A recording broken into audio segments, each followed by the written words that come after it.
a mais um episódio do Sexto Sentido. Eu sou a Letícia, host do episódio de hoje, e vamos juntas lapidar o seu sexto sentido. Eu sou a Camila e eu respondo mensagens de trabalho depois da meia-noite. Eu sou a Vitória e eu fiz metade de um semestre de jornalismo.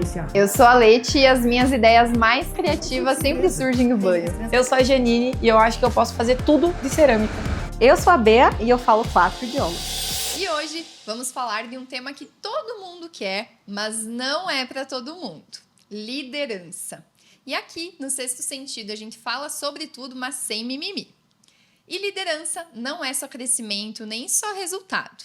Não é só inspirar pessoas. Tem um lado que quase ninguém mostra, que é o peso, a decisão e o desgaste na posição de quem lidera. Mas calma, não vai ser um episódio pesado. E antes de começarmos, quero agradecer quem constrói isso conosco. Óticas Diniz, onde estamos gravando o episódio de hoje aqui com vários óculos lindos ao redor, referência em cuidado e qualidade. Casa Vivaz, com os melhores eletros para sua casa. Inviolável, que protege o que importa. Pulse Shopping, um espaço de convivência e experiência. E Lesa Les, que traduz a força da mulher brasileira. Mas hoje o nosso episódio vai ser um pouquinho diferente, a gente nem vai começar falando, porque quem vai comandar o nosso episódio é o nosso convidado especial. E hoje a gente trouxe alguém que vive isso de um lugar muito interessante, porque ele não olha a liderança só de dentro, ele enxerga a liderança acontecendo em várias empresas, em diferentes contextos, todos os dias. Ângelo Vargas é empresário, mentor e palestrante. Atua há mais de 10 anos no desenvolvimento de líderes empresários, é doutor em Direito, tabelião em Chapecó e, além disso, participa de mais de 10 negócios em segmentos diferentes. O que dá para ele uma visão muito prática sobre gestão e crescimento.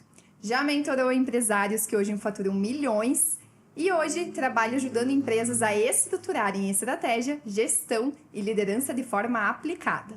Além de ser pai, esposo e escritor de livros, como Decida Viver o Extraordinário, que está aqui com a gente. Seja muito bem-vindo ao nosso programa. Meninas, muito obrigado. Para mim é um prazer imenso estar aqui, contribuindo com vocês, com a sua audiência, e espero que seja um sucesso, não só esse episódio que estamos gravando, mas todos os outros que já foram. Com certeza. Foi a bio mais longa que a gente já leu aqui. Eu achei que eu nunca ia terminar de ler. E essa é uma mini bio. É uma mini bio, ela veio reduzida, foi bem né? reduzida. E como ela já tá bem reduzida, sempre antes de alguém vir aqui pro programa, a gente dá uma stalkeada na vida, né? Pra saber desde os primórdios, assim, tá? Desde a infância, literalmente. Que legal. E eu fiquei sabendo, então, que tu já foi tenista, que tu veio do esporte. É isso aí. Queria que tu nos contasse brevemente, pode ser de uma forma bem breve, um pouquinho da tua história pro pessoal entender como que tu caiu no mundo do empreendedorismo, no mundo dos cartórios, né? Como que tu virou um escritor? Olha que bacana. Nós temos alguns momentos da nossa vida que são virada de chaves, que ele muda por completo a maneira como a gente pensa e o que a gente consegue, imagina, acreditar naquilo que você pode se tornar. E o tênis, para mim, foi, sem dúvida nenhuma, um acesso numa classe social que eu não me permitia. Eu venho de uma família muito simples e essa simplicidade, eu tive uma doença no olho esquerdo, eu não enxergo do meu olho esquerdo, e a partir daí o médico falou: olha, para você não ficar estrábico, você vai ter que começar a jogar tênis. E ali eu não tinha condições de jogar tênis. Por quê? Era um esporte de elite, eu vivia num dos bairros mais pobres que tinha em Campo Grande, Mato Grosso do Sul. E então esse médico falou: não, mas você precisa jogar tênis. E aí, enfim, fizemos um arranjo lá na família e tive acesso num clube de tênis. E lá comecei a jogar. E aí eu vi o quê? As crianças que lá vestiam coisa que eu não vestia, tinha acesso a coisa que eu não tinha. As crianças iam de carro que eu nunca tinha visto. Eu visitava essas crianças nas casas deles. Eu via, cara, quero viver isso. Como é que eu faço para viver isso? Então ali eu tive uma mudança de mentalidade. Eu morava, era uma favela. E aí você chega lá, você pega uma criança que tem vários tênis, vários bermudas, várias roupas. E hoje eu entendo muito do como eu trato as minhas crianças em função disso. E eu comecei a jogar tênis, e ali viajei o mundo, viajei vários lugares, treinei, tive treino técnico estrangeiro, e enfim, foi incrível. Fui campeão municipal, estadual, disputei campeonatos nacionais, joguei com o Guga. legal. Não disputei contra o Guga, porque ele estava em outra categoria. Eu jogava 12, ele jogava 18 anos. Senão ele teria perdido, com certeza. Né? Mas para mim foi uma oportunidade incrível de mudança de mentalidade daquilo que eu iria acessar no futuro. E eu acho que de tu ver outra realidade, né? Porque quando que tu teria acesso? E eu acho que quando a gente muda muito jovem, quando a gente começa a enxergar outra realidade, opa, pode ser que exista um mundo que eu consiga acessar. Quando tu enxerga isso jovem, tu já vai crescendo com um pensamento um pouco diferente, né? Olha que interessante que você está falando, e aí eu trago uma passagem bíblica. Eliseu, na Bíblia, Eliseu, ele ouviu falar que Moisés havia atravessado o Jordão. Ele ouviu falar. Depois ele viu Elias ajudando ele a atravessar o Jordão. E depois ele atravessou o Jordão. Ele fez e bateu e atravessou o Jordão e as águas pararam. Mas por que ele fez isso? Porque um dia ele ouviu, outro dia ele viu. E aí ele falou, eu tenho coragem de viver. A minha trajetória de vários outros profissionais, e aí eu tenho amigos bilionários, e aí eu pergunto para ele, cara, como que você chegou onde você chegou? Ele foi acessando camadas e permitindo ele falar, aqui é uma gota de esperança daquilo que eu consigo fazer, o que eu posso fazer. Porque ninguém acorda hoje, estou aqui numa pior situação, endividado, e vou falar assim, pô, eu vou me tornar o dono de um banco. Você não faz isso. Não consegue, e aí né? você vai acessando lugares, ambientes, para você se tornar, cara, hoje eu sou tal coisa. Acreditar. Você só faz aquilo que você acredita. Se você não acredita, você para hoje. E você Falta precisa querer, né? Porque você, quando você estava criancinha, vendo aquela realidade, você poderia pensar, não quero mais estar aqui porque eu não pertenço a esse mundo. Mas você co-criou a tua realidade e buscou isso, né? Olha o interessante que você está dizendo. E aí eu reporto no tênis. Eu tive uma experiência de jogar na Argentina. E eu tive um treinamento lá, eu fiquei 30 dias treinando para um campeonato que teve na Argentina. E nesse treinamento, eu fui o segundo melhor colocado em preparação física. Mas só que eu era um dos meninos mais jovens que estava lá. Na minha frente, o primeiro colocado era um cara de 19 anos, que ele corria absurdamente muito. E aí, o meu foco foi nele. E aí eu focava não em todo mundo que estava fazendo a média ou que estava lá atrás. E eu tinha justificativa para fazer menos, porque eu era novo, diante do cenário de todos que estavam lá. Mas o que eu via? Eu falei, cara, aqui é a oportunidade para eu fazer mais. E lá eu fui quem? Me bancaram para eu ir. Eu não fui do meu bolso. E muitos dos atletas que lá estavam, os pais que bancaram. Então eu tinha que dar uma resposta para todas as pessoas que estavam me patrocinando para eu poder estar lá. Então eu tinha que ter resultado. E aí esse querer. No primeiro dia eu fiz corpo mole. Chegou o meu técnico, que era extremamente duro com todo mundo, e ele falou assim, cara, você está aqui bancado por outras pessoas, você vai dar o seu melhor. E naquele primeiro dia ele me quebrou com as pernas. E aí eu falei, eu tenho que fazer diferente. Então, além do acreditar, a sua atitude, se você não fizer, você não vai chegar lá. Eu lembro muito bem, quando eu estudava para concurso, mas isso daí fica por outro momento. Eu acredito que quem vem do esporte não tem a opção de desistir. Tu cria isso pra tua vida, né? Por isso que eu digo que é muito importante colocar as crianças desde muito pequenas a fazer algum esporte, né? Seja natação, luta, o que for. Vai dar disciplina e vai trazer muita maturidade pra criança, Isso né? que eu ia falar, tu aprende a perder, tu cria disciplina e a não desistir. Horário. Eu acho que o esporte é incrível.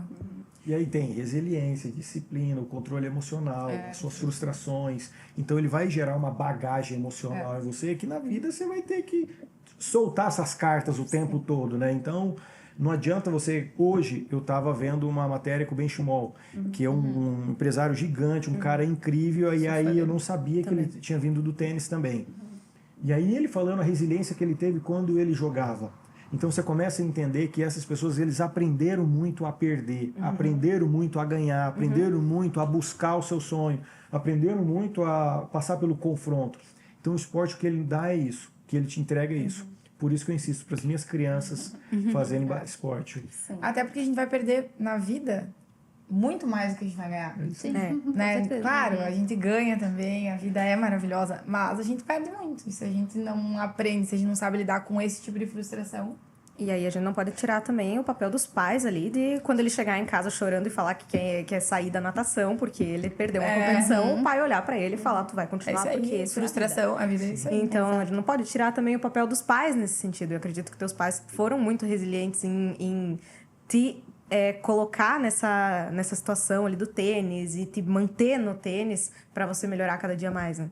Sem dúvida. Então, os pais têm uma participação importante nesse sentido. E olha que interessante. Foi perguntado para Rafael Nadal, que foi número 1 do tênis durante muitos anos, e perguntaram para ele: Rafael, como que você se manteve número 1 do mundo? Aí ele falou: eu nunca tinha percebido, até o dia que eu fui olhar todos os scores dos meus jogos, eu percebi que eu só fui 2% melhor do que os meus adversários. 2% melhor do que os meus adversários. E aí ele falou: de a cada 100 pontos que eu fazia, 96 o meu concorrente estava fazendo, o meu adversário estava fazendo. Então significa o quê? A linha é muito tênue entre aquele que ganhou e perdeu, e na verdade depois você desprestigia, mas o esporte ele te entrega o quê? Está te entregando uma bagagem. E em relação aos meus pais, meu pai foi morador de rua. Aos 7 anos ele saiu, morava numa principal avenida de Campo Grande, e morava numa árvore, e aí ele viveu isso.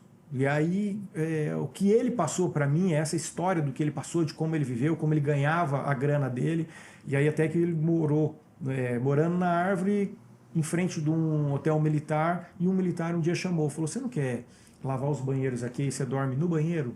E aí o que ele falou? Poxa, passei a ter um lugar para dormir. Por quê? Todo dia à noite a turma ia lá querer roubar ele. Queria fazer. Então ele aprendeu a ser violento, ele aprendeu a se defender. E nesse aprender a se defender, ele falou: a oportunidade da minha vida é morar nesse banheiro aí. E lá passou a ser cozinheiro, limpava, e depois passou a ser administrador. Então aí ele acabou de alguma maneira passando para mim essa história dele, esse legado dele, do que ele fez. Então, você fala assim: Ângelo, qual foi o seu mentor? Porque você hoje entende de negócio. Todos os dias eu conversava com meu pai sobre o negócio, na simplicidade dele, mas ele já me dava o próximo passo. Legal. Então, meu pai, minha mãe, eu tenho muito comigo aquele amor, aquele afeto, aquele cuidado. Minha mãe que costurava meus shorts para jogar tênis. E aí, pra comprar, então. E aí o que eu queria era ter aquela bermuda da Nike. Não tinha, mas o meu era daquele de pano que dava para poder fazer na época. E o meu pai muito com aquela visão de que você vai fazer seja o melhor. Sim. E aí eu lembro muito que eu ia treinar, pedalava 15 quilômetros para treinar, chegava lá, treinava todos os dias, das 2 às 6 da tarde, e voltava 15 quilômetros pedalando. Então o condicionamento físico, ele me permitia sempre estar ganhando, sempre estar ranqueado. Então é o quê? O nível de dificuldade que você passa hoje determina a armadura que você vai enfrentar a guerra amanhã, que é o seu repertório. Todo mundo fala: pô, por que esse cara faz isso, faz aquilo? Repertório que você construiu. E em que momento o Ângelo deixou de ser tenista e resolveu virar um empresário? Como foi essa jornada? Como que o empreendedorismo caiu na tua vida? Então, eu me dediquei muito no tênis, então eu fazia com muito afinco e com muito comprometimento. E aí, depois de uma temporada fora do país, eu voltei e fui disputar um campeonato nacional aqui no Brasil e perdi na primeira rodada. E ali eu falei assim: eu sou mediano no esporte, por mais que eu treino, eu me dedico, eu corro, no condicionamento físico eu ganho, mas eu sou mediano. E aí é ruim você se reconhecer isso. Porque você fez e você é mediano. E aí eu falei: agora eu preciso pegar essa energia, canalizar em outra que vai me dar um resultado. Por quê? Eu tive acesso a atletas que eram de alto desempenho. Só para ter uma ideia, o número 1 de duplas do Brasil, nós jogamos juntos. E aí ali eu vi, hoje eu olho para trás e eu vejo o que é uma dedicação de um cara que não tinha habilidade, mas ele conseguiu, pela técnica, avançar. Sim. Por quê? Porque eu era contemporâneo dele. E hoje ele se tornou o número 1, chama Bruno Soares, número 1 do Brasil, ganhou o US Open de dupla, o cara gigante, mas só que o quê? Ele também era mediano, mas a insistência dele o fez chegar ao número 1 do mundo. E aí onde entra o empreendedorismo? Eu saí com essa bagagem de disciplina e falei: chega, agora eu vou empreender. Porque eu desejava estudar, eu queria fazer as melhores faculdades, o que fosse possível eu queria fazer. E aí eu precisava me manter, falei: vamos montar um negócio, e acabei montando a minha primeira empresa. Qual foi a tua primeira empresa? Foi de placa de carro. Nossa, caramba! Placa de carro. Bem específico. Específico. Como que tu caiu nisso? Por necessidade? O que eu fiz? O meu pai, ele passou a empreender nesse segmento. E aí tinha uma cidade que era a pior cidade, a mais violenta. de Mato Grosso do Sul. E aí eu falei, cara, é minha oportunidade. Eu vou lá, vou montar, vou fazer essa empresa rodar. E aí eu fui, montei, fiz ela rodar, todo mundo falava, não vai dar certo, esse lugar é muito ruim, só tem violência, aí existe muito contrabando e tudo. Eu falei, não, vai dar certo, eu vou fazer. E aí montei essa empresa. E aí imagina só, nisso eu já devia estar entrando com uns 19 anos, financeiramente já começando a ficar bem. E aí o que eu poderia pensar? Vou gastar dinheiro, vou comprar um carrão, vou ir para balada. Falei, vou montar meu segundo negócio. Porque eu sempre pensava o seguinte, qual que é o teto de crescimento desse negócio? Vai até aqui. Aí eu montei o segundo negócio.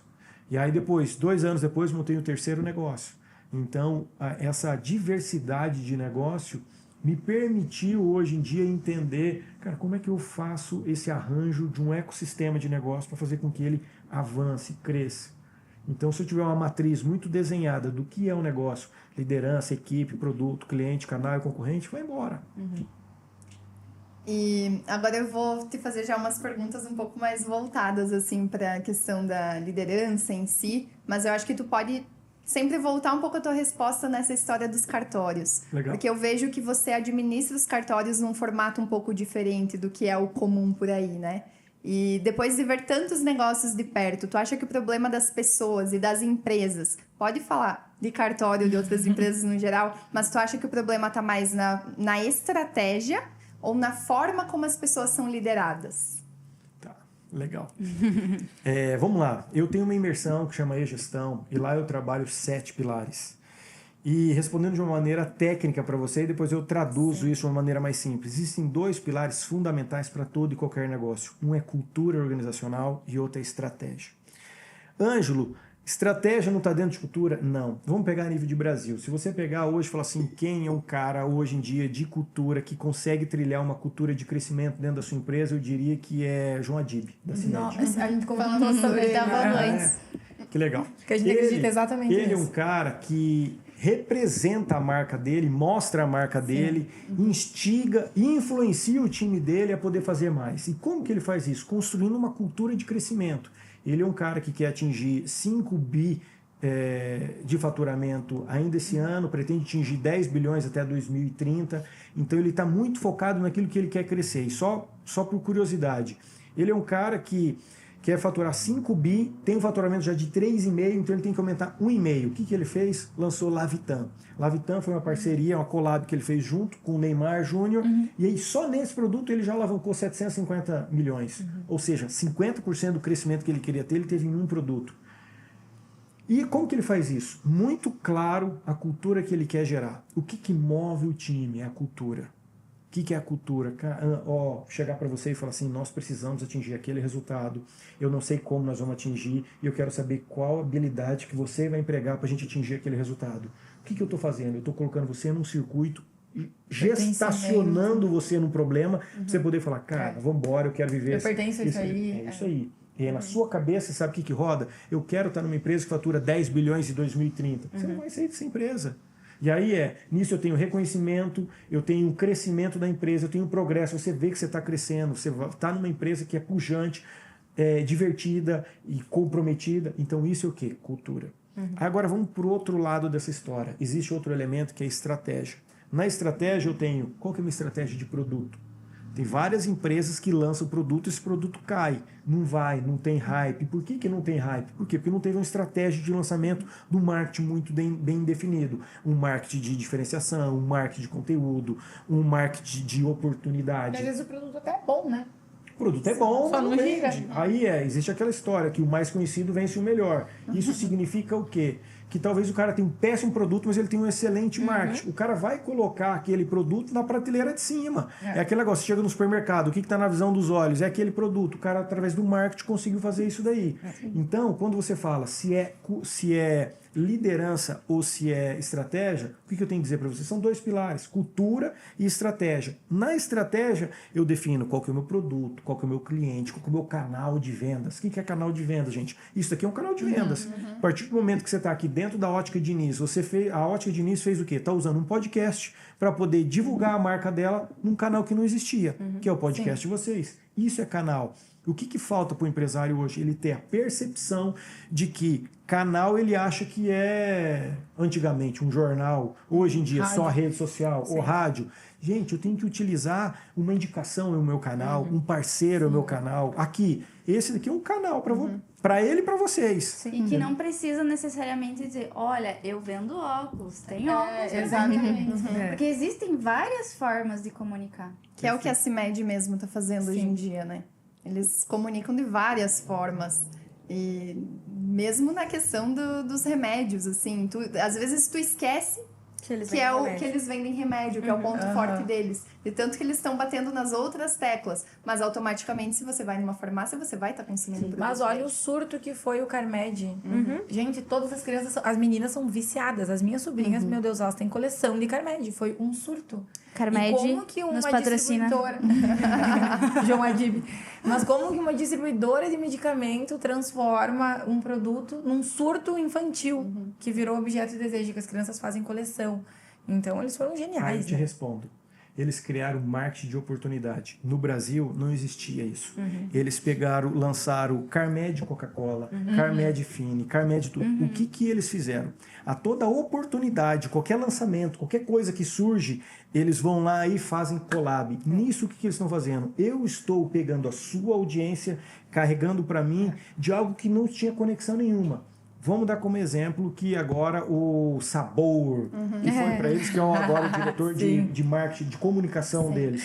Toguro? Toguro. E não era diretor de comunicação, que já era outra pessoa. O que eles fizeram? Com maturidade, tiraram dentro de uma liderança de um CMO lá, que é o C-Level de marketing deles, e colocou o Toguro. Mas todo mundo sabendo, cara, nós vamos colocar o Toguro porque nós queremos hypar na oportunidade do que ele está fazendo. E junto com isso, nós vamos construir oportunidade para que o Toguro caminhe em outras empresas, de modo que ele leve o nome CIMED. Então, o que passou a fazer? Construindo estratégia de negócio para alavancar o seu nome. E isso é o quê? Estratégia.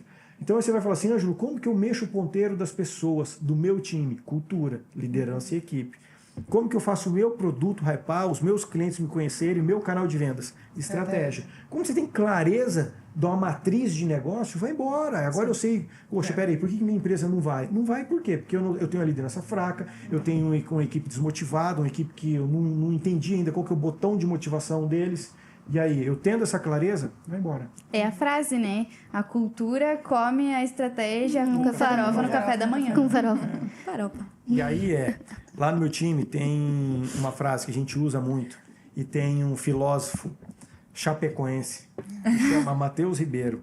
E aí ele fala muito o seguinte, que toma cuidado com aquilo que você faz todo dia. Você vai ficar bom nisso. E é verdade. É comunicação, é vendas, é o que for. Se você fizer todo dia, você vai ficar bom nisso. Sim. E o esporte te ensina muito disso. O primeiro episódio que a gente gravou, tiveram que fazer vários cortes no meio, porque a gente ficava muito tempo sem falar. Uma pensava em responder. Hoje está acontecendo isso de novo? Eu não paro de falar? Não. De forma nenhuma. A gente acha que o primeiro a gente demorou umas 2 horas e pouco pra gravar um episódio de 50 minutos. Agora a gente vai... Fica uma hora falando, tirar uma hora porque a gente fala. Mas mudou. E a gente nem tá fazendo há tanto tempo assim, né? Então você lembra daquele filósofo chapecoense. É verdade. Cuidado, você vai ficar bom. Eu quero aproveitar o gancho que a gente tá falando de cultura e te perguntar, eu sempre quero fazer essa pesquisa para todo mundo que tem empresa, assim. O que vem antes, assim, o resultado ou a cultura? Se você tem alguém que traz muito resultado, mas não tá alinhado à cultura, assim, você demite, mantém? Legal, vamos lá. Depende do resultado que você quer. Você quer ter um resultado medíocre, você tem uma cultura medíocre. Você quer ter um resultado pujante, exponencial, você tem uma cultura pujante, exponencial. E aí, nisso, se esse funcionário ele não se alinha à minha cultura, ele está fora. Uma pergunta que é muito recorrente é, se você, o seu melhor vendedor, o que mais vende, se ele não cumpre sua cultura, você demite ele está fora. Por que ele está fora? Porque ele é tóxico.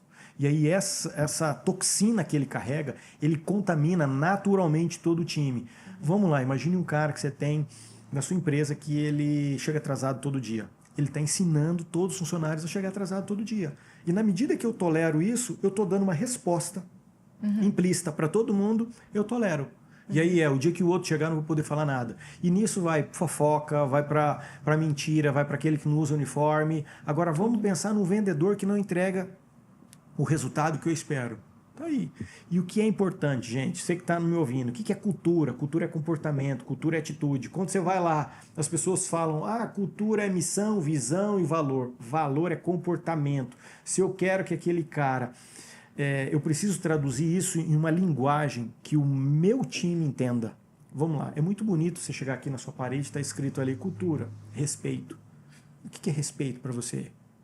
Entendeu? Eu preciso dar exemplo para o meu time o que é o respeito. Tanto é se você chegar em qualquer das minhas empresas e falar assim, qual que é a cultura de vocês, qual que é os valores de vocês, todo mundo vai falar. Dá 3 exemplos de cada um desses valores que para você já viveu aqui. Eles já sabem, porque toda segunda-feira nós temos reunião de cultura. E na reunião de cultura é massificado, por exemplo, aprendizagem constante. Aí vamos usar. Gente, incrível a ferramenta de IA que você trouxe para a nossa empresa semana passada, fazendo a abordagem dos nossos clientes. O que é isso? Aprendizagem constante. Ele trouxe um conhecimento. E nisso está todo mundo entendendo que aprendizagem constante para nós importa, ela é necessária, é importante e vai gerar o ponteiro da nossa empresa. Por isso que cultura determina o seu resultado. Tu sabe que eu vejo que hoje muitas empresas falam disso, de cultura, de trazer treinamento, de trazer isso, aquilo, de exigir que o funcionário, que o colaborador estude, mas muitas empresas não têm a cultura de dar o treinamento, de dar o ensinamento. Então, eu acho que está muito relacionado a isso, né? Toda empresa é uma escola. Toda empresa é uma escola. Ângelo, eu não concordo com isso. Você está ensinando seu funcionário a ser ruim. Se o seu funcionário não entrega o resultado que você espera, você está ensinando ele todo dia a ser ruim.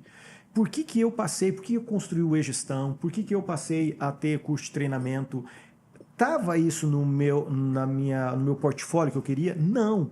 Mas só que eu comecei a treinar, eu treinei o meu time, ficou bom. Passei a treinar no Brasil inteiro, deu resultado. Falei, cara, vamos montar uma escola de educação, vamos treinar outras pessoas. Por quê? Porque eu tinha clareza do que eu queria entregar. E aí, se a empresa dá resultado, mas por que dá resultado? Aí essa empresa passa a exigir menos de mim. Porque eu tenho uma liderança pujante, uma liderança que entende o que precisa fazer, uma liderança que sabe como que vai motivar o time, como vai engajar, como vai envolver, uma liderança que sabe como que eu vou fechar as metas. Eu tenho um programa de vendas que eu só tenho que cumprir, porque eu já sei que é testado, é validado. Então, toda empresa é uma escola de educação. Vamos pegar a Ótica Diniz. Eu não sei quantas franquias tem aqui a Ótica Diniz, mas suponho que seja 50 franquias e cada franquia tenha no mínimo 3 funcionários. Eu acho que tem bem mais, tá? Mas vamos lá. O que nós estamos falando? Eu tenho, enquanto franqueador, a oportunidade de treinar 150 pessoas para vender muito todo dia. Sim. Então, na medida que eu não estimulo eles a aprender, a ter abordagem, a ter rapport, a ter approach, a ter uma linguagem, a ter uma comunicação, a minha vestimenta, no momento que eu não aperfeiçoo eles, eu estou deixando de vender. E a venda é não deixar de colocar grana no bolso. Ângelo, e tu acha que esse é um dos grandes problemas? Que às vezes o gestor chega para ti, porque os meus funcionários não seguem a cultura da empresa. Aí tu vai mais a fundo, nem ele sabe a cultura da empresa. Ou ele não tem uma cultura de empresa, que isso acontece também, né? A pessoa acha que tem, essa cultura da minha empresa. Na verdade, ela não tá bem estruturada, ela não tá... Isso acontece com frequência? Que agora virou meio que a cultura da empresa, né? Que antigamente não se falava tanto. Sim. Coloca lá na parede, honestidade. Primeira coisa que faz, mente pro funcionário. Olha só, o que eu costumo dizer? Que a cultura, ela é o jeitão da empresa. Por que você chega numa empresa e fala assim, cara, que empresa diferente essa daqui? Vou dar um exemplo real. Vamos pegar uma das minhas empresas, nessa empresa tem quase 70 funcionários. Nessa empresa, por que as pessoas saem de lá para ir para o mercado de trabalho, vão para ganhar mais e voltam 3 meses, 4 meses depois para aquele lugar, para ganhar menos do que ganhava quando eles saíram? Por quê? Porque lá na outra existe um ambiente tóxico, um ambiente degradante, um ambiente ruim. Então, quando você fala em cultura, eu costumo dizer o seguinte, que cultura é como uma gripe, uma catapora, um piolho, ela pega. Então, se for uma cultura forte, ela vai transmitir essa pujança para o time. Se você chegar hoje, eu tenho a tranquilidade para pegar qualquer liderado de uma empresa minha que passou por mais treinamento, qualquer liderado dele falar, eu preciso que hoje você dê uma aula sobre tal coisa. E ele vai dar numa boa. Tanto é que nessa empresa, por exemplo, eu devo ter 3, 4 anos que eu não dou mais nenhum treinamento. Não sou mais eu que faço isso. Sim, Por quê? tu Porque criou. o time já entendeu a filosofia, entendeu a metodologia e vê até eu fazendo isso para outras empresas em outros lugares. E aí eles se puxam. Porque todo mundo quer estar com pessoa melhor. Todo mundo quer estar com pessoa que está avançando, está progredindo, quer conversar, quer sentar na mesa e quer fazer aquela pergunta de prática. Como você fez para tal coisa? E aí o nosso time fica o quê? Envolvido. Sim. E aí nisso é liderança. O que é liderança? É envolver uma pessoa numa tarefa gerenciável. O que é envolver? Eu preciso sacar a sua emoção para você estar trabalhando aqui. Ângelo, como é que eu saco minha emoção? Eu fazer um reconhecimento para você. Eu distribuo reconhecimento no atacado. O que é distribuir reconhecimento no atacado? É eu ver uma funcionária, poxa, hoje ela está com escova no cabelo, ela fez uma maquiagem, falou, nossa, que escova linda que você fez. Eu tenho um funcionário que acabou de emagrecer 45 quilos. Eu cheguei para ele, vi ele, falei, cara, você tá lindão. E ele ficou todo sem graça, sem jeito. E eu falei, cara, você tá bem, que bacana, que bom que você tá se cuidando, tudo. Como que esse funcionário se sente? Você concorda que é diferente? Com certeza. Sim. Claro. Mas isso tem que ser de forma natural, né? Porque às vezes Natural. tu... E verdadeira. E verdadeira. Dale Carnegie fala sobre. Senão tu vai olhar e falar, Bia, ai, legal tua roupa. Que não veio do fundo do coração, né? Você tem que olhar... Elogios sinceros. Mas aí vamos lá. Se eu falei que liderança é envolver pessoas, eu tenho que aprender a envolver pessoas. E aí eu preciso desenvolver a minha habilidade de comunicação, a minha habilidade de rapport, a minha habilidade de entender a sua fraqueza, ir lá e buscar e resgatar e te ajudar nessa sua fraqueza. Leitura de pessoas também. Leitura de pessoas que, por exemplo, eu tenho formação em neurociência, eu tenho formação em programação neurolinguística, fiz programação neurolinguística com o professor do Tony Robbins. O cara que era sócio do Tony Robbins, eu fiz programação neurolinguística. Então eu consigo ler a pessoa, eu consigo ver que ela está encabulada, se não está. Os olhos da pessoa falam. Se você olhar para tal lugar, você está dizendo tal coisa. Se olhar para cima é outra coisa. Se olhar para baixo é tal coisa. Então isso faz o quê? Poxa, então aí volta a falar. Você passa a ter um repertório. Costumo dizer que você tem uma caixa de ferramenta. Para alguns momentos eu vou ter que pegar um alicate. Para outros momentos eu tenho que pegar uma chave de fenda. E aí tem pessoas que não sabem qual ferramenta pegar. E é por isso que não produz o resultado que quer. Antes tu falou sobre esse é o meu jeito, né? Que os empresários utilizam essa frase. Eu tenho uma pergunta para ti. Qual é o erro mais caro que você já viu líderes cometendo e que eles insistem em chamar de esse é o meu jeito, é um estilo de liderança que eu tenho, é o meu jeitinho, eu não vou mudar? Eu acho que é indecisão. O empresário ele tem que entender que na medida que ele decide se tornar empresário, ele tem que decidir todos os dias se tornar empresário. Então ele vai tomar risco, ele vai alavancar, vai se alavancar através de empréstimo, seja lá a maneira que for. Ele vai ter que fazer um relacionamento e ele vai ter que tomar decisão rápida. E aí eu costumo dizer o seguinte, que toda decisão na minha mesa que não é decidida, ela apodrece. Então, quanto mais rápido eu decidir, mais rápido eu tenho resultado. Eu costumo dizer ao meu time o seguinte, gente, eu preciso fazer com que vocês me ajudem a decidir. Porque se eu tenho lá... a gente toma milhares de decisões todos os dias, mas se eu tenho lá 10 decisões importantes, se o meu líder, ele manda... eu tenho uma sócia, vários sócios, e aí o meu sócio me manda algo para eu decidir. Se ele fala, Ângelo, nós precisamos decidir isso daqui, isso daí tem tal consequência, e eu decidiria dessa maneira. O que ele fez quando ele me manda isso? Ele já te deu a clareza. Que eu posso concordar ou não. Sim. Mas só que o que ele fez? Eu olho e falo assim, cara, ele já me deu um panorama do que é isso e qual que é a importância dessa decisão para o nosso negócio. Agora, imagina só que ele só me enviasse a decisão, você precisa tomar essa decisão.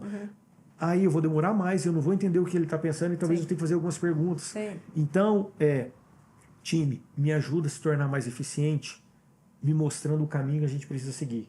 E aí, na medida de acerto, eu vou seguindo mais o que ela está falando. Na medida de erro, eu tenho que calibrar ela, para mostrar para ela. Até a visão. Por exemplo, eu tenho sócio que é muito maior que eu, e tenho sócio que é muito menor do que eu. Então, o fato de eu ter sócio que é muito maior do que eu, me ajuda a alavancar a minha base, o meu padrão subiu de nível. E agora, o fato da pessoa que está inferior tá andando comigo, o que eu quero fazer? Cara, eu quero que ela se cresça de modo que eu precise tomar menos decisão aqui. Que eu confio em você, você vai tocar o negócio.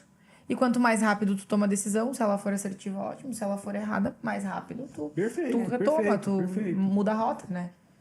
E eu acho isso importantíssimo. E no teu estilo de liderança nas empresas que tu toca hoje, seja da menor a maior, tu acredita em meritocracia ou democracia?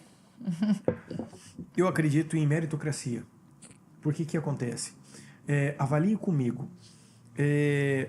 Eu, certa vez, eu precisava decidir um negócio que impactava profundamente o negócio. E eu fiz questão de chamar uma líder nossa e perguntar para ela como ela decidia.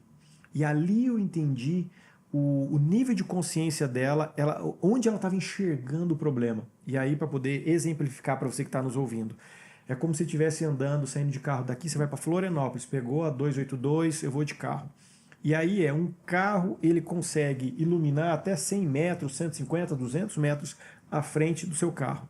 E o que eu percebi? Ela estava enxergando 30 metros. O que ela precisava? Colocar a luz alta, poder enxergar mais para ver onde a rota, se a curva está mais perto ou não.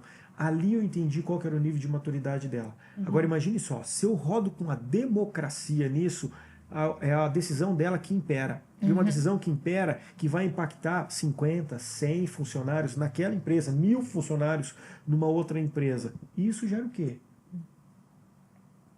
Entendeu? Então, nem todo mundo tem a maturidade para poder estar sentado naquela cadeira. Eu costumo dizer o seguinte, toda cadeira tem o tamanho de bunda certo para poder sentar nela. Verdade. Eu concordo plenamente. E como que eu vi isso na prática? O que eu queria era ser juiz. Então, quando eu migrei do tênis para o empreendedorismo, eu falei assim, eu preciso gerar grana, porque vai chegar no momento que eu vou vender tudo isso daqui, eu vou me capitalizar e eu vou estudar para poder ser juiz. E assim eu fiz. E quando eu fiz isso, eu pensava, eu preciso ter habilidade, eu só vou sentar naquela cadeira quando eu tiver toda a habilidade necessária e a armadura para poder enfrentar e tomar as decisões que precisam ser tomadas. Qual que é o grande erro? A pessoa quer sentar naquela cadeira antes de ter essa maturidade, esse repertório. Não vai dar conta de fazer o que precisa ser feito. E aí foi tão curioso que eu acabei que reprovei várias vezes, várias vezes, e eu perguntava, Deus, por que eu não estou sentado ainda naquela cadeira se várias pessoas que eu ensinei já estão sentadas? E olha que curioso. Eu acabei sendo aprovado depois num concurso muito melhor, muito mais disputado, muito mais concorrido, porque numa certa vez eu fui reprovado na prova oral e eu falei, eu vou tentar outra coisa. E aí era o que eu queria depois, mas antes disso eu queria ter a minha tranquilidade de ser magistrado, para depois estudar para outro concurso, que eu queria pivotar para outro lugar. E aí até que um dia um amigo meu falou, cara, você tá batendo na cabeça todas as vezes aqui, as pessoas que você ensinou já foi, por que você não vai logo viver o que você quer viver? Quando eu fui viver, fui aprovado em segundo, terceiro, primeiro, nos outros concursos, entendeu? Então isso me gerou tranquilidade, confiança. Então eu preciso ter a pessoa certa no lugar certo. É o tamanho da bunda pro tamanho da cadeira. Trazendo nessa linha de pessoa certa no lugar certo e escolher as pessoas com quem você vai seguir a rota, né? Qual é o peso que tu dá quando você analisa uma empresa para ser sócio ou para realmente entrar nela para alavancar?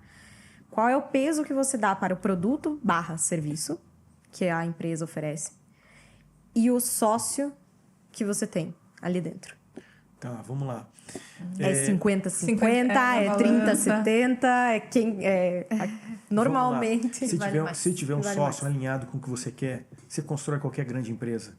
Se você tiver só um produto, ela vai quebrar na primeira curva da esquina. Por que eu estou dizendo isso?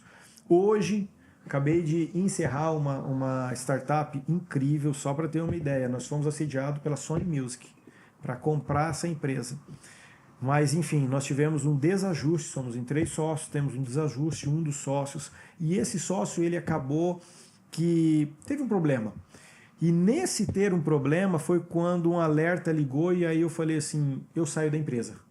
Eu vendo a minha parte, portanto, e assim como se você desejar, eu compro a sua parte, portanto. Coisa que eu acho justo. Eu só vendo e compro por aquilo que eu venderia ou compraria. E aí foi quando ele falou assim, eu fico. E por que eu dei oportunidade para ele? Porque ele é do mercado. Eu não sou do mercado da música. E eu estava, enquanto gestor, para criar essa grande empresa. E E aí é que tá. Diante do cenário que aconteceu, vai se tornar uma grande empresa? Não tenha dúvida, o produto está pronto, está validado, tanto é que o assédio veio, vai se tornar um fenômeno. Depende. Se ele tiver agora robustez para poder ter a visão do negócio que poderia ter. O outro, nosso sócio, tem empresa em 60 países. Então ele permitia a gente sonhar coisa, acreditando coisa que jamais... Eu não tenho empresa em 60 países. O outro muito menos, mas esse já tem, está validado. Então, o que ele pensa sobre o negócio de crescimento é outra maneira, mas ele saiu do negócio também. Eu e esse outro sócio saímos, ficou só um outro, entendeu? Então, você tendo um só... Eu costumo dizer o seguinte, eu quero criar meu bando de louco. Se você tem o seu bando de louco, isso daqui é vocês. Somos nós. Bando de Totalmente isso. Uma diferente da outra e muito complementares. E uma tem que confiar na outra, senão o barco não anda, né? Uma puxando a outra, uma falando não vai dar, vai, não vai, não vai, e dá. Mas é o quê? O dia que está desanimada, o outro vem e anima e por aí cresce e vambora. Então, quando você fala a sua parceria com as pessoas, ela determina muito disso. Entendeu? Aí eu falei aqui para você no começo de Eliseu. E Eliseu acreditou porque Elias foi lá e falou, irmão, vambora, você dá conta, eu te entrego aqui meu cajado, te entrego as coisas, você vai fazer. E ele foi e fez. Entendeu? Então, ao mesmo tempo, eu sou muito do que sou, por quê? Porque eu tenho um cara muito amigo meu que um dia ele virou para mim, me deu o microfone e falou, sobe lá no palco, 4.000 empresários, vai lá e fala. Fui lá, subi, falei, talvez não foi como eu queria, mas ali quebrou uma crença, falou, cara, agora eu consigo falar no palco de 4.000, eu falo no palco de 8. E aí o que eu preciso fazer? Ter habilidade para envolver essas pessoas numa comunicação atraente. Que não seja técnico, que seja envolvente. Então é sobre isso. Precisa estar preparado para quando as oportunidades chegarem. Exatamente. E aí todo ano comigo, qual habilidade que eu ainda não tenho, que eu preciso adquirir para poder atingir o resultado que eu espero. Qual habilidade? Vai ser comunicação, vai ser resiliência, vai ser no esporte. Hoje, sou maratonista, faço prova, estou treinando para um triatlo. E o que isso me dá? Controle emocional. Sim. Não tem jeito. A pessoa que vai lá e corre 42 quilômetros, pensou 1000 vezes em desistir. Um cara que vai e faz um triatlo, ele aprendeu a lidar com o desgaste mental dele. O que não deixa é a mente, né? Porque o corpo já teria parado muito fácil. Eu acho que quem faz esse tipo de esporte é a cabeça, né? E olha que interessante, né? Na última maratona que eu fiz, eu estava correndo com um cara, e aí no final ele chegou antes do que mim, e aí eu errei na estratégia, a gente vinha muito bem correndo, quando deu 21 quilômetros eu virei para ele, eu saí, desde o início eu falava para mim, e tinha uma frase que era mais ou menos assim, quem não respeita a prova, não termina a prova. Era em outros termos, mas no final é a mesma coisa. E chegou em 21 quilômetros, ele junto comigo, a gente super bem, num tempo, batendo o nosso recorde, ele virou e falou assim, Ângelo, você tá inteiro? Eu falei, tô inteiro. Ele falou, cara, então vamos bater o recorde geral? Eu falei, vamos embora. E aí eu quebrei com 31 quilômetros. Cansei. E aí ele falou, Ângelo, cansei. Eu falei, segue que eu vou diminuir o ritmo, porque eu quebrei, mas eu vou terminar a prova. E ele falou, tá doendo tudo. Eu falei, começa a desligar os sensores da dor, da perna, da cãibra. Eu cheguei com cãibra. E aí o que eu fazia toda hora? Desligando o sensor da mente para poder falar, desliguei essa dor. Então, brigando a mente com o corpo para poder terminar. Sabe, se tivesse sozinho, não teria terminado. No final eu terminei sozinho, porque ele seguiu. Foi a mente dele, sabe que eu jogo pádel. Nada, nem perto de profissional. Meu hobby, meu lema é que a gente não precisa ser bom no nosso hobby. Mas eu gosto muito mas eu gosto muito de jogar campeonato, muito mesmo. E teve um campeonato que a gente tava indo muito bem, eu e a minha dupla, e nós fomos, acho que pras quartas, não lembro, e eu nunca tinha chegado nesse nível, era a primeira vez. E eu machuquei meu ombro. Mas não foi um super machucado, porque eu terminei aquele jogo, só que eu tava sentindo um pouco, e eu tive que só botar umas tapes lá, fazer uma massagenzinha, e eu tava bem. Só que aquilo abalou tanto a minha cabeça, mas tanto. E quando a gente entrou já no jogo, eu falei, tô sentindo meu ombro. Só que eu não tava sentindo tanto assim. Só que me abalou. Sim. E a gente perdeu, eu joguei mal pra caramba. Parou de fazer bandeja, parou de... Não, eu esmechei todas na rede. Mas assim, é porque aquilo me abalou. E depois eu sabia, eu falei, cara, o fato de eu só ter machucado um pouco meu ombro, de eu ter que fazer uma tape, me abalou. E eu perdi pra minha cabeça. Aquele lá eu perdi pra minha cabeça. Sim. E vivi isso na pele, assim, é muito ruim, porque depois eu fiquei muito, eu poderia ter feito melhor. Só que a cabeça é um grande limitador. Sim. Eu queria saber se em algum momento você já desanimou. Todo dia.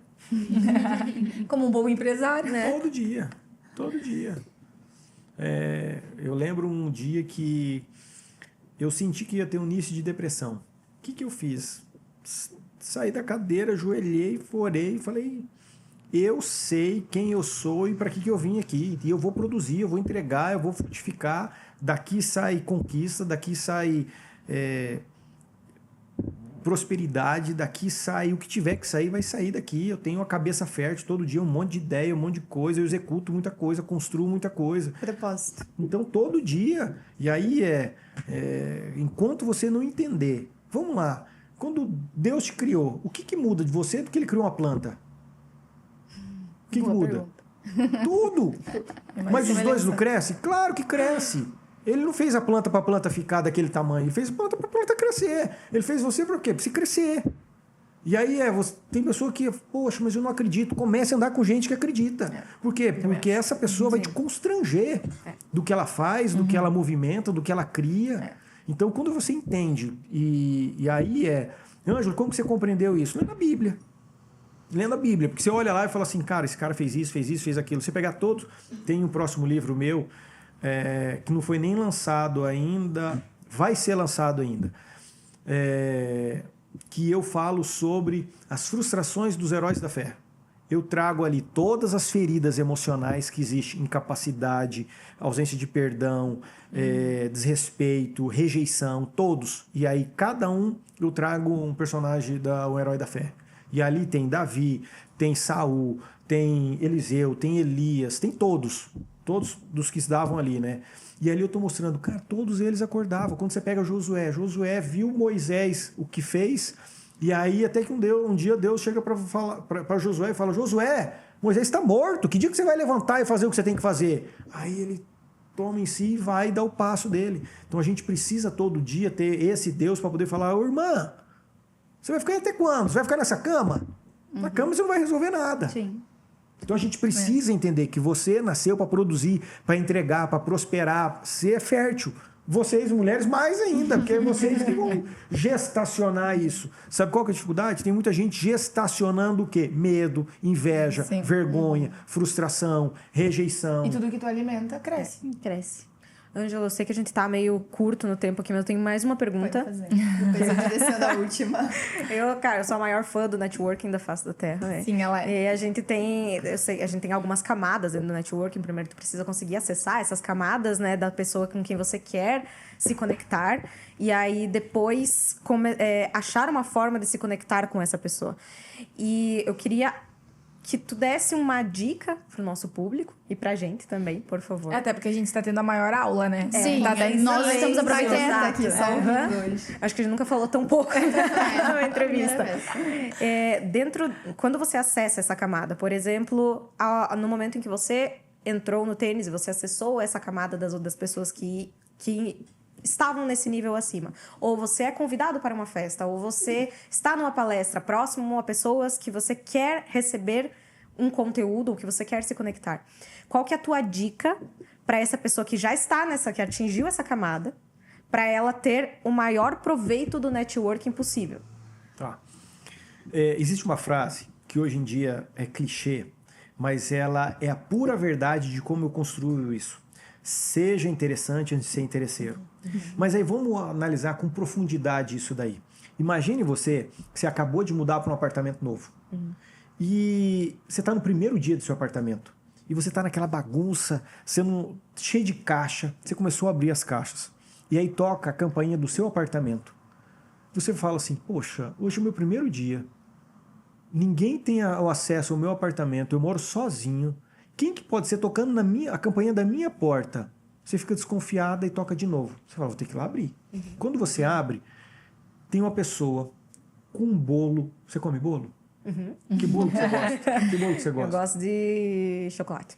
A pessoa chega com um bolo de chocolate quentinho, acabou de sair do fogo, você sente aquele cheiro do bolo de chocolate. E a pessoa fala, eu sou do apartamento do lado. E eu vi que você mudou pra cá hoje. E eu sei que dia de mudança é uma loucura, você esquece até de comer. Então eu fiz esse bolo, tô trazendo pra você. E aí você não sabe nem o que você fala. Você pega aquele bolo, o cheiro contagia a sua casa, toma conta de tudo. Qual vai ser o sentimento que vai gerar no seu coração? Conexão.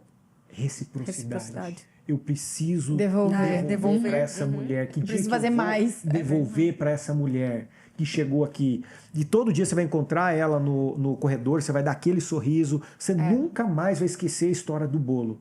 Sabe por que a pessoa ela não consegue gerar isso? Porque falta o quê? Verdade no que ela está vivendo.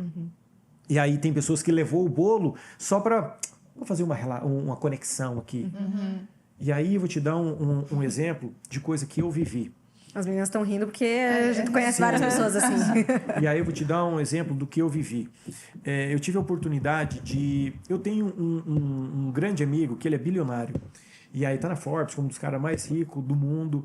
E durante um bom tempo eu viajei com ele, ele me convidava para ir e eu carregava a mala dele. E sabe que muitas pessoas diziam, você é puxa-saco, é isso, lá, lá, lá. Eu tava nem aí pro que as pessoas estavam falando. Por quê? Porque o nível de relacionamento que a gente estava estabelecendo era um nível diferente. Aí aqui, não sei se você viu, eu cheguei aqui, ele me ligou para a gente ir pro Vale do Silício junto, visitar a Google, Microsoft, várias outras empresas. Então, o que fez? Ele acabou me inserindo num grupo de empresários para viver coisa que aqui eu não vivo. E eu não posso nem dizer o que eu vou viver lá, porque talvez muitas pessoas que estão aqui não tenham nem noção do que a gente vive. Sim. E tá tudo certo. Mas só que como que eu construí isso? Sendo interessante para ele, eu levei o bolo para ele. Sim. Tu estava pronto para mudar a mesa que tu sentou. Em função dos repertórios, das habilidades que eu tinha. E aí talvez uma terceira ou uma quarta virada de chave minha aconteceu junto com ele quando eu saí daquele palco que eu falei para vocês. Ele falou, Ângelo, foi incrível, vamos viajar amanhã comigo para Goiânia. E aí foi ele e um outro grande empresário, é o que lidera a startup hoje na América Latina, é o maior acelerador de startup da América Latina. E aí naquele voo, os dois sentaram e me mentoraram gratuitamente. E aí se eu fosse pagar aquilo, seria alguns milhões. Sim. Mas aquele voo, ele me permitiu acessar informações, uma mentalidade que eu não tinha vivido ainda. Então, o que eles fizeram? Em algum momento, eles me entregaram o bolo ali. Porque eu já tinha entregue outro bolo para ele. E ele sentiu no compromisso de me atender. Ou talvez fez isso instintivamente, porque, enfim, vai de cada um. Mas não sei, mas me permitiu viver isso. E em nenhum momento tu fez esperando algo em troca. Eu acho que isso é o mais importante também, né? Jamais. Vocês lembram que, eu não sei vocês, né, mas eu vim do interior, então os meus pais sempre tinham o hábito, nunca se devolvia um pote vazio. Sim. Jamais, em hipótese alguma. Gente, eu acho que isso morro é de a vergonha de base. devolver vazio. Isso é a base do que o Ângelo tá falando, sabe? Não, você fez, me entregou, eu vou fazer alguma coisa porque eu preciso te retribuir. Mesmo que tu não tenha habilidade na cozinha. Mas não é porque tu vai querer o pote caixa de novamente. bombom pra devolver pote cheio, porque eu não tinha tempo na hora pra fazer alguma coisa, mas não se devolve pote vazio.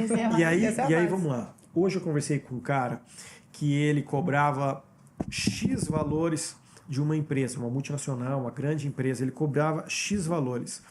E aí acabou que ele passou a entregar 5X. Ele recebia X, mas ele passou a entregar 5X. E como diz ele, foram 3 meses entregando 5X. Em momento algum ele chegou e falou, precisa aumentar o valor aqui, porque eu estou entregando mais. Até que chegou um momento que eu não lembro se foi a CEO, enfim, algum cargo de C-level ali dentro, pegou e falou, poxa, nós precisamos mudar essa realidade, porque o que você está entregando aqui é o seu nível de comprometimento. E aí, como diz ele, eu achei que ela fosse dobrar o que eu recebia. Veio 4 vezes mais. Meu Deus. Então, para ele, ele não tinha noção do impacto que ele estava produzindo para ele e para a empresa. Sim. E aí foi o resultado que ele gerou, o nível de comprometimento permitiu ele receber esses 4 vezes mais. Então, Como que eu consigo acessar mais clientes, fechar, aumentar o meu ticket? Na medida do que você está entregando e todo mundo está falando de você. Eu sei que a gente precisa encerrar. Eu ia falar. Mas Já estamos em quase uma hora. sabe por quê? Porque agora eu tô fazendo uma mentoria que foi muito recente, há 15 dias atrás, a gente teve nosso último encontro, e eu passei a enxergar isso. Porque a gente começou a ver o que eu entregava e o valor que eu colocava nisso. E ela começou a me listar tudo, e a gente viu que eu tava entregando muito, e eu não tava cobrando nem perto do que o mercado, do que seria o padrão, enfim, do que eu deveria estar cobrando. E isso foi um choque de realidade tão grande pra mim, porque ao mesmo tempo uma crença tão forte de que, gente, eu não tô fazendo nada mais que a minha obrigação. De parecer que eu sou muito refém do meu cliente, de que eu preciso... Eu sou arquiteta, tá, Ângela? Que eu preciso muito fazer, que eu preciso entregar, que eu preciso dar mais, que eu preciso muito, muito, muito. E ela me fez enxergar e eu fiquei assim, meu Deus, eu cobrei errado a minha vida inteira por algo que eu achava que eu tava fazendo pouco. E no fim, trabalhando um monte, não recebendo... E aconteceu exatamente isso comigo. Eu pensei, gente, não é. E é tão difícil a gente conseguir enxergar o nosso valor, enxergar o que eu realmente entrego, e se eu tô fazendo mais, se eu preciso ajustar, ou se eu preciso entregar muito mais pelo que eu estou cobrando, enfim. E eu vivi isso na pele agora, recentemente, 10, 15 dias atrás. E ainda tô... Por isso que é muito difícil a vida de quem trabalha sozinho sem ter um líder. Sim. E aproveitando esse gancho, já indo mais pro final, eu gostaria de pedir, Ângelo, para ti passar para os nossos telespectadores um ensinamento final, assim, do que você acredita que um bom líder precisa para tocar uma empresa e para tocar a sua própria vida. O que tu acha que é o primordial para isso? Tá. Você que está nos ouvindo aqui nesse podcast, sexto sentido dessas meninas maravilhosas aqui. Liderança. Liderança, eu tenho que ter empatia. Eu falei para você que o meu conceito de liderança é envolver pessoas numa tarefa gerenciável. E o envolver pessoas, eu preciso emocionar essa pessoa. Eu preciso plugar no coração dela. Porque senão essa pessoa não vai. Você sabe por que seu time está com você? Porque ele vê progresso, porque ele vê empatia, ele vê conexão, ele vê pontos em comuns e ele quer viver aquilo que você está vivendo. Isso é envolver pessoas. E agora, o que é uma tarefa gerenciável? Você tem que dar uma visão de futuro para o seu time. A visão de futuro é, eu vou produzir caneca. Mas para a gente produzir caneca, o processo que a gente precisa fazer é esse. O que eu estou permitindo? Permitindo que uma pessoa que entre simples dentro da sua empresa, ela possa sair de lá como um gestor, um gerente, um coordenador. E aí se você começar a treinar as pessoas de modo que ela se torne melhor do que você, todo mundo vai querer estar junto de você. Por quê? Porque ele sabe que andando com você, ele vai pivotar, ele vai crescer, ele vai expandir, vai avançar. E então, quanto mais o seu nível de liderança cresce, mais o seu ticket, o seu ganho, ele aumenta. Mas eu não vou pelo ganho, eu vou pela entrega que eu gero nas pessoas. Muito bom. Eu acho que é isso. Perfeito. Acho que é isso. Então, Ângelo, como que o pessoal te encontra nas redes sociais para acompanhar um pouco mais do teu trabalho, dos livros e de toda a tua trajetória? @Ângelo Vargas Oficial, segue lá no Instagram. Nós estamos iniciando agora um canal no YouTube. Tem já um canal, mas agora nós vamos pegar com força total. Afinal, é um canal de aquisição de clientes, é um canal de divulgação de marca e tudo mais. E, enfim, saindo agora, saiu já, eu Decida Viver o Extraordinário em 2023 e agora está saindo esse ano, Sai da Tua Bolha, prefácio Geraldo Rufino, um livro incrível, e segundo semestre tem mais livros também. Muito bom. A gente não conseguiu entrar nem em metade dos assuntos que estavam estipulados para hoje, mas não tem problema, porque aí tu tem motivo para voltar em outro momento, né? 3 séries. Isso aí, Eu acho que vai precisar voltar várias vezes. Eu gostei dessa ideia. Eu também. Então, Ângelo, muito obrigada pela tua participação. Foi uma conversa que vai muito além da liderança no discurso, traz muita clareza sobre o que realmente traz base para uma empresa no dia a dia. E tenho certeza que quem está nos ouvindo sai daqui com mais reflexão e talvez com até algumas decisões para tomar. E hoje o papo foi um pouquinho mais longo, mas de um lugar muito consciente e muito estruturado. Mas agora chegou o momento de a gente viver isso aqui na prática. Vamos testar, né, Bia? Porque nem toda decisão vem com tempo para pensar assim. E para isso, vamos para o nosso Treta Box. Agora é com você, dona Beatriz. Letícia. A gente vai fazer algumas perguntas hoje no Treta Box, porque Nós tivemos uma aula até Sim. agora e nós queremos saber a opinião das nossas garotas agora. E também sobre- pra gente falar, né? Porque a gente só ouviu. Ah, só ouviu. Eu nem vi o tempo Mas é que passar. tava muito bom, né? Passou muito rápido hoje. Eu vou começar fazendo uma pergunta, então hoje a dinâmica vai ser Rapidex, tá? Leu a pergunta na hora. E não pode ficar em cima do muro, Vitória. Sim, É o que você acha. Eu vou sempre dou um escolher- jeito. Sim, você dá um jeito mesmo. Eu vou escolher a Janine. Tá. Manda bala. A Janice? Janice. Janaína. Jamília. Janaína. Existe algum erro que um líder não pode cometer 2 vezes? Na verdade, nenhum erro 2 vezes, né? Eu acho que a gente só pode cometer um erro uma vez. Depois que você cometeu, você aprendeu, você precisa ter o próximo erro, porque a gente nunca vai parar de errar. Mas eu acho que o mesmo erro nunca 2 vezes. Você errou uma vez, você corrige aquilo e vamos errar a próxima coisa. Pronto. E qual seria o erro? É que eu acho que são vários erros. Não existe uma receita de bolo para um líder errar ou não. Mas eu acho que, quem sabe, eu chutaria a falta de posicionamento. Que bem tu acaba deixando outras pessoas decidirem por ti e tu é o líder, tu tem que dar a cara a tapa, tu tem que lidar, tu tem que arcar com uma coisa boa, uma coisa ruim, né? A consequência boa ou ruim. Foi o que o Ângelo falou, né? O problema do líder é não decidir, né? É verdade. Ficar em cima do Ficar em cima do muro, Modéstia. exato. Acho que tem, acho que a falta de posicionamento. E nunca errar a mesma coisa 2 vezes. Ótimo. Ótimo. Perfeito. Então, eu vou pedir pra Liberada. Vitória. Rapidinho, né? Até que ponto a preocupação com o bem-estar pode virar desculpa para baixa entrega? Que bom que veio pra você essa pergunta. Você tem todo esse lado mais humano. Lê de novo, por favor. Até que ponto a preocupação com o bem-estar pode virar desculpa para baixa entrega? A gente com certeza tem que levar em consideração o bem-estar das pessoas, né, de qualquer forma. Mas tem pessoas que, infelizmente, elas não gostam daquilo que fazem e elas acabam adoecendo mais, elas acabam tendo mais problemas. Então, nossa, é muito difícil a pergunta. A gente ajuda as pessoas a tomar a decisão correta, que é sair da empresa. Exatamente. Promover para o mercado de trabalho. Promover para o mercado de trabalho é ótimo. Sim, isso com certeza, né? Mas eu acho que as pessoas têm que ser sinceras com aquilo que elas estão sentindo, assim. Se elas não estão felizes, se elas não estão satisfeitas. Até para elas mesmas se sentirem melhores, né? Talvez com a decisão, talvez no dia a dia. Mas eu achei essa pergunta muito difícil, assim. Mas tu não percebe, talvez, que a última coisa, né, que a pessoa vai reclamar é do que ela faz? Porque a gente sabe, né, falando de funcionário ou dos liderados, né, o histórico que a gente vê, a pessoa tem problemas de saúde, a pessoa tem problemas de família, mas a última coisa que ela reclama é do trabalho. É porque foi uma escolha dela. Ela não pode reclamar, né?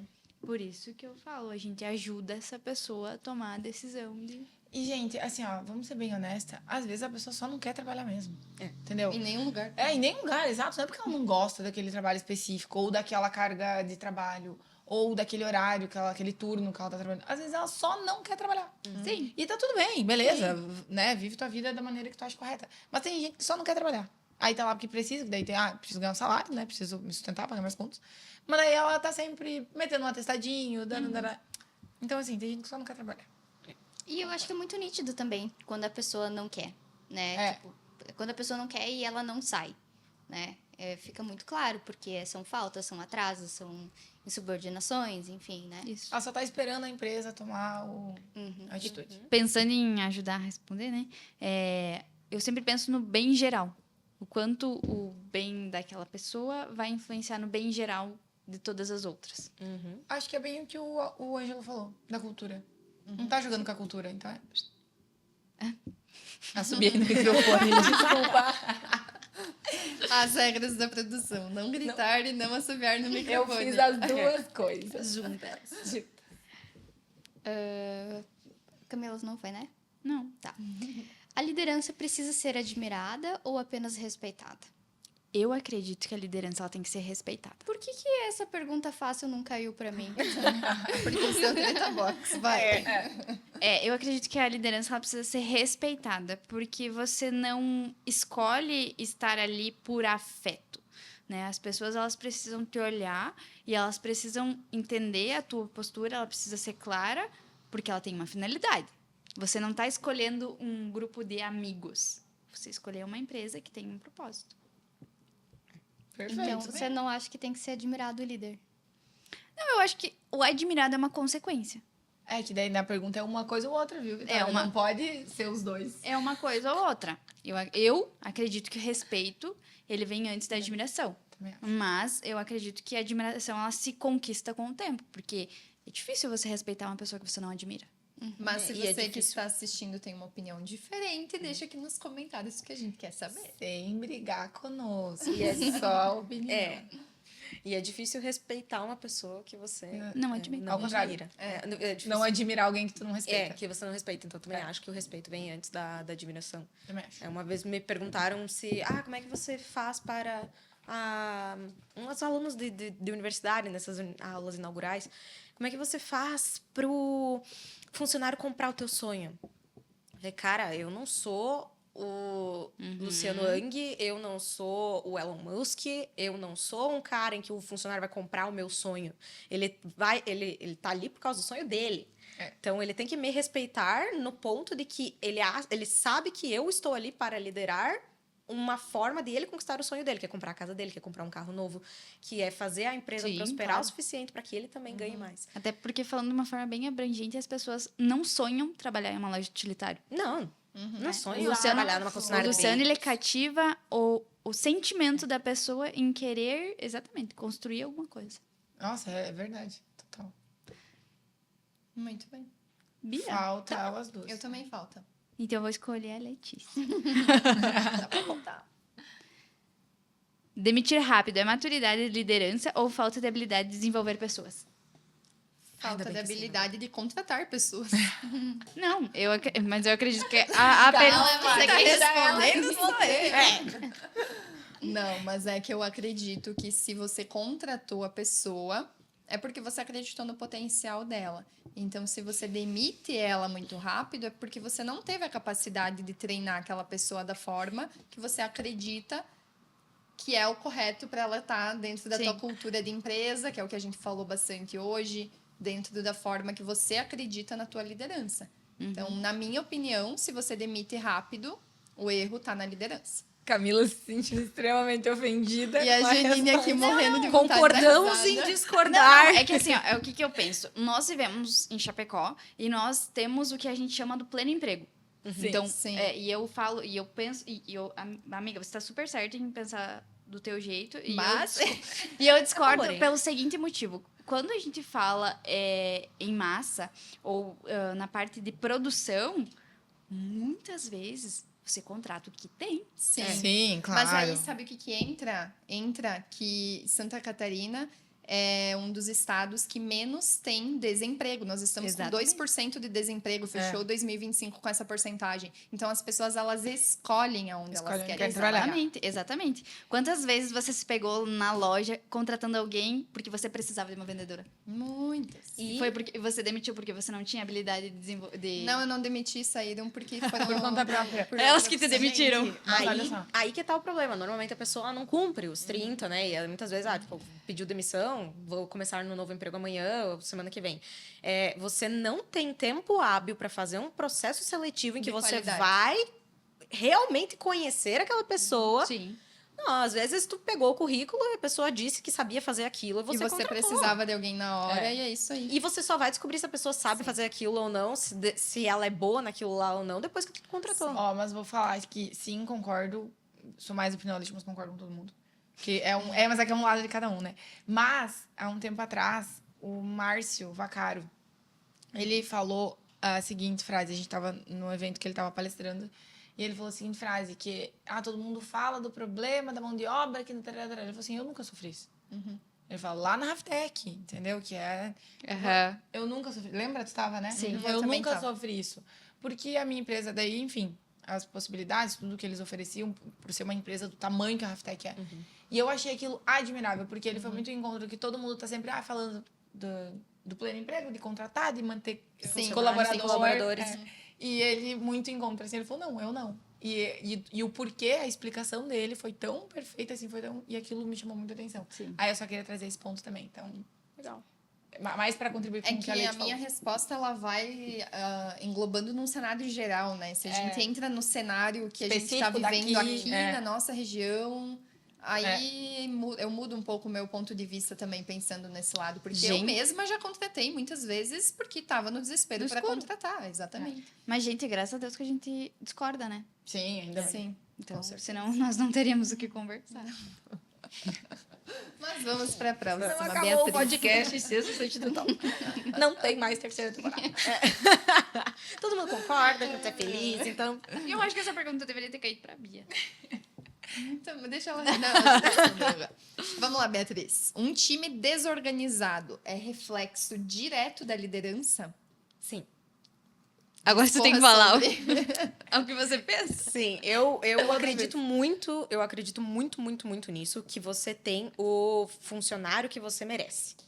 Porque se ele tá na tua equipe e ele não merecia mais estar na tua equipe, é porque você não se movimentou para retirá-lo. É a continuação da minha resposta. Exato. Tinha que demitir Então- rápido. O Tinha que que o ter- Ângelo falou. Claro, você vai fazer um esforço, principalmente dependendo da complexidade da tarefa, né? Ou há quanto tempo a pessoa tá na casa. Isso, obviamente, depende, porque a gente tem, né, uma questão humana com relação a funcionários e com relação... São pessoas, né? Tu não vai simplesmente... O cara tá há 15 anos trabalhando contigo e chegou um líder novo, não gostou do jeito que ele trabalha, ou acha que o ambiente tá desorganizado, ou algo assim, vai lá e vai demitir. É que, gente, a demissão é a mesma coisa que o do avião. Nunca cai por um motivo só. É. A demissão nunca é só por um Não. motivo. E, na minha opinião, a pessoa ela tem que entrar na tua sala no dia que ela for demitida e saber, ó, tu tá sendo demitido. Não, beleza, aquele ok. feedback importante. Tudo também acho. bem, eu entendo por que eu estou sendo demitido. Mas, nesse sentido, a gente sempre fala para todos os nossos líderes dentro da empresa que você tem o funcionário que você merece. Então, E um bom líder, o liderado precisa saber, antes mesmo de ser demitido, se o líder é bom, ele já vai saber que ele vai ser demitido. Exato. Porque aí é sinal que a empresa já fez todo o passo a passo correto que deveria ser feito. Já deixou Amiga, bem claro. Mas você vai me fazer chorar essa noite. Porque se eu tenho o funcionário que eu mereço... Meu Deus! Não, e com isso, feedback 1, feedback 2, feedback 3, não, demite. mas só pra explicar. Eu acho que tem a ver que, querendo ou não, dentro de uma sucessão, não sou só eu que escolho, né? Não, Sim, concordo, tem 100%, porque eu também tenho um Então- caso assim. Tem, né, casos e casos, assim, então... E também tem muito a ver com a cultura que, às vezes, não é a minha cultura, né? Sim, Acaba sendo a cultura da família. Eu tenho um caso assim, mas Então, o eu que quero me defender um pouco. eu sempre falo pro líder, né, que tá acima desse funcionário, é que os resultados, eu não cobro a pessoa que tá lá incomodando pelo resultado. Eu cobro o líder.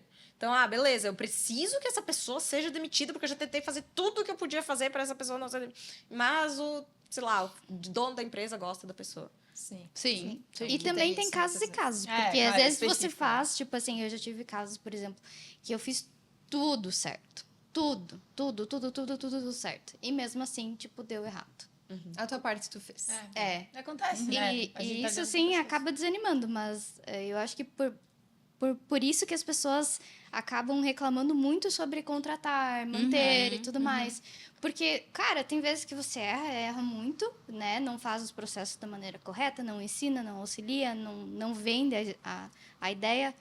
E tem vezes que você faz tudo muito certinho e mesmo assim você Mas não- investe na pessoa Não e... desanima, amiga. O líder não pode desanimar. Não. Mas você vai deitar na cama com a consciência tranquila, né? Porque você fez os feedbacks que tinha que fazer. Em alguns casos. E é isso, garotas. No fim, talvez liderar não seja sobre ter todas as respostas, mas sobre desenvolver a capacidade de sustentar as nossas decisões, mesmo quando elas não são confortáveis. Hoje, nós falamos sobre liderança e as suas responsabilidades de escolha, e principalmente sobre maturidade. E talvez a pergunta que fica não seja se você quer liderar, mas se você está pronto para tudo que a liderança exige. Obrigada a você que ficou com a gente até aqui e também aos nossos parceiros Casa Vivaz, Inviolável, Óticas Diniz, Pulse Shopping e Les a Les, por acreditarem em conversas que nos fazem evoluir e ser líderes melhores. Esse foi mais um episódio do Sexto Sentido Talk e nos vemos no próximo.